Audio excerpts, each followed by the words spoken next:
Good afternoon from Yummy BTV. Wishing you all well today, sending loads of love. As usual, we get round to the great Warren Slayney again. The Leicester Massive. 3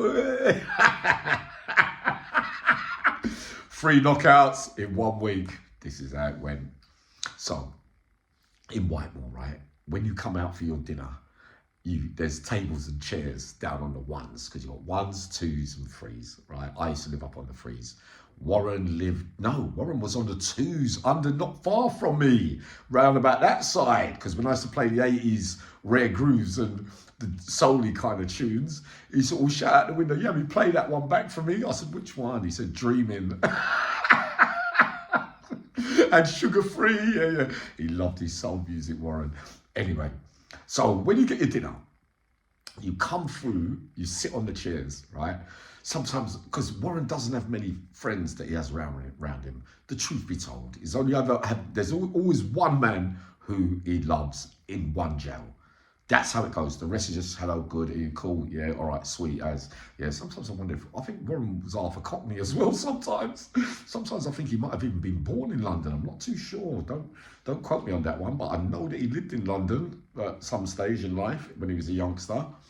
And he's got the same background heritage as me. How about that? You didn't know that, did you? But you do now, right? So when I sit at the table with him, we know what it's like with Warren Slayney.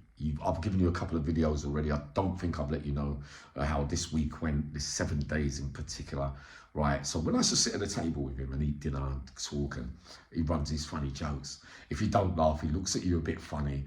And I look back at him and I think, why you got to look at me? Because he's good at picking up senses. He's very sensitive to certain things. He's not a happy man in there, being in there for something he ain't really done. You know what I mean? It's as simple as that, man. So I would be angry, if you get what I mean. But no, the truth be known, he loved me. Simple as that. So we used to sit down at the table, right? He said, "Yummy, you know what? You know when my fights happen?" He said, "There's always 3 that come at once." I said, "I know. I've seen this and heard this before, Warren." So that means, so I'm reading it now, I'm thinking, well, who have you got in mind, right? I've got to think that way with my mate Warren Slayney, right? So he goes, yeah, you know, it just happens that way, Yam. All right, Warren, I know. Fighting, hitting someone, knocking their blocks off. That's your game. Especially in that environment. If they let you out, they should have let you out a long time ago. You would have been all right. You was a ladies' man, you know, like that, Warren. So my mind's working overtime, right? He's turned up now in Whitemore. Charlie Lawson is on the other wing. I was on the other wing with Charlie Lawson until something happened on the wing that I was on. So I ended up with Warren on his wing, and Warren just come. But while I was with Charlie Lawson, a fight took place years earlier in the Cates, 8 years earlier. Charlie Lawson, Stevie Lydia from Manchester. Allegedly, I wasn't in the cell that day. They argued, they called it on, they went in there. Steve banged him in the mouth, right? And Charlie, it ended up in a little wrestle.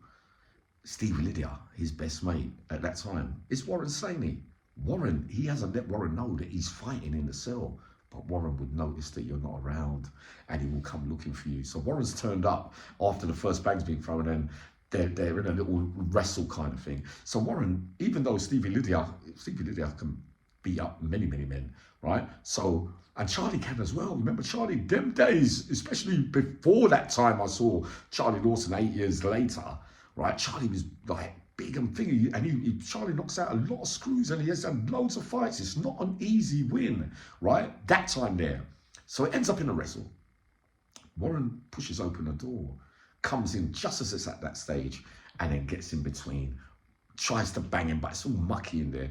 And Charlie's bit one of their hands. I can't remember which one it was, but where they had him tied up a little bit, he bit one of their hands. It all got stopped. The screws come, whatever. It got separated. You got moved, right? So while I was with Charlie in Whitemore,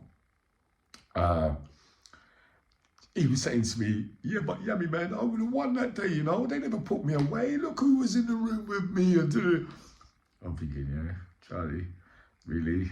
The great Warren Slayney? Goes, "Yummy, man, sometimes you don't know it was me." I said, "Oh, okay, cool." Warren turns up now, Whitemore, years and years later.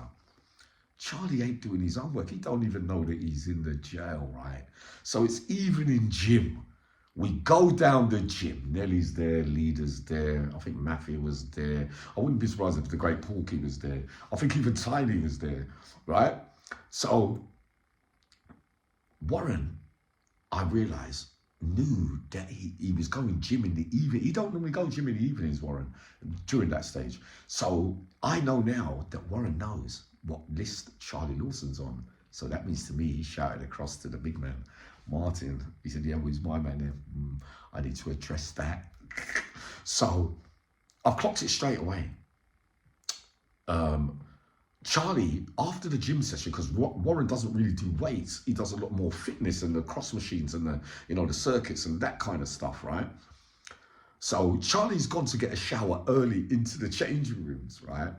But I'm watching all this, I'm thinking, please, Warren, that one's old, leave it. He ain't gonna leave that alone.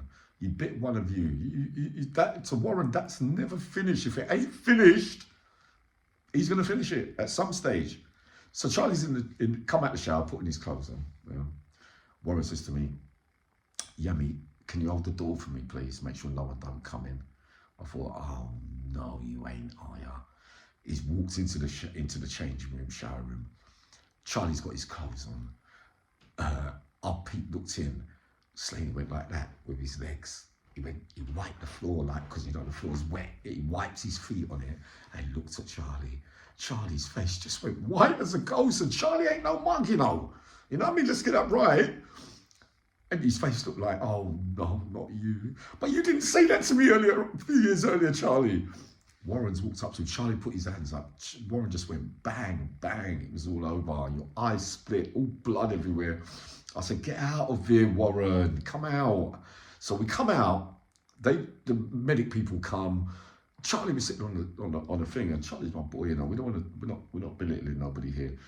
He's sitting on the chair, but he's holding his eye. And Nelly's walks up to me. It's not funny, really, Let's have it right. But this is Nelly. I thought it was hard, yeah. I thought he looks like a vixen. All the screws are saying, who did it? It weren't him, was it? And me and Slayney are sitting on the chair like that. I said, all right, boom. We've gone back to the wing. I looked at Warren. I said, he goes, yeah, I'll let him off, really.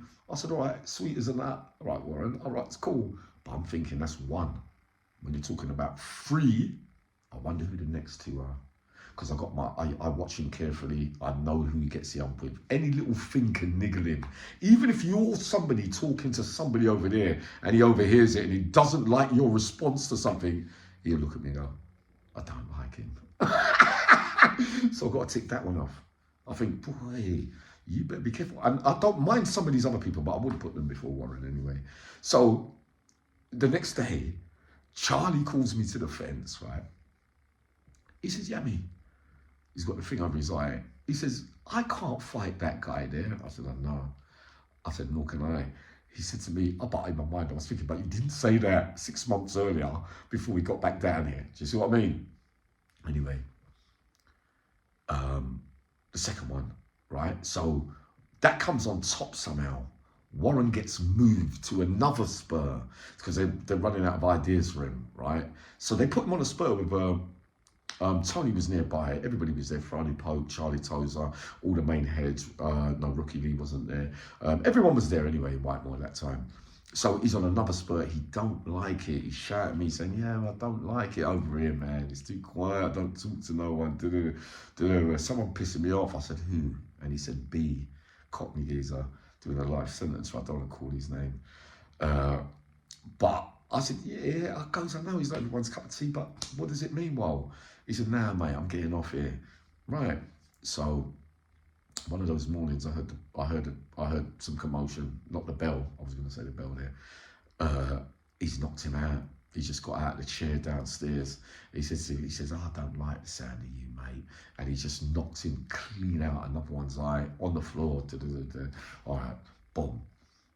He's got moved again over to the other wing. So I don't have to shout him through the fence no more. He's back over my side. He's back over my side. They put him on red spur, right? So I'm talking to him. So I know that's two now. I'm thinking, well, who are you talking about? So he's walking around with a big man, Martin V, right? He's come to the fence. He said to me, Yami, you all right? I said to him, yeah, of course I am, Mo. You all right? He said, yeah. He goes, watch this.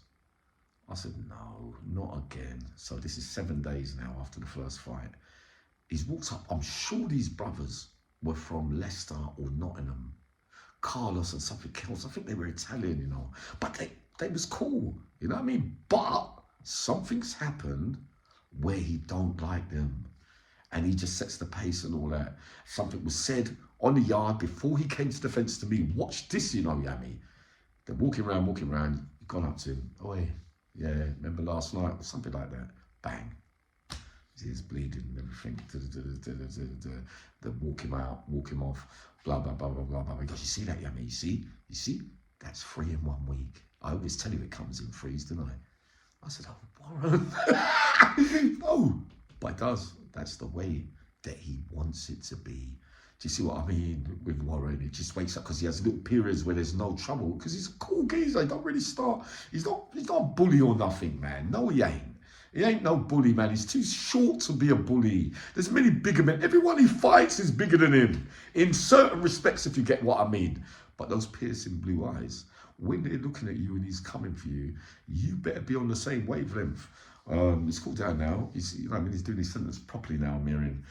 He's getting ready, I think, for another appeal. I don't know how it's going to go, but I'm going to do a piece soon about those unsafe convictions.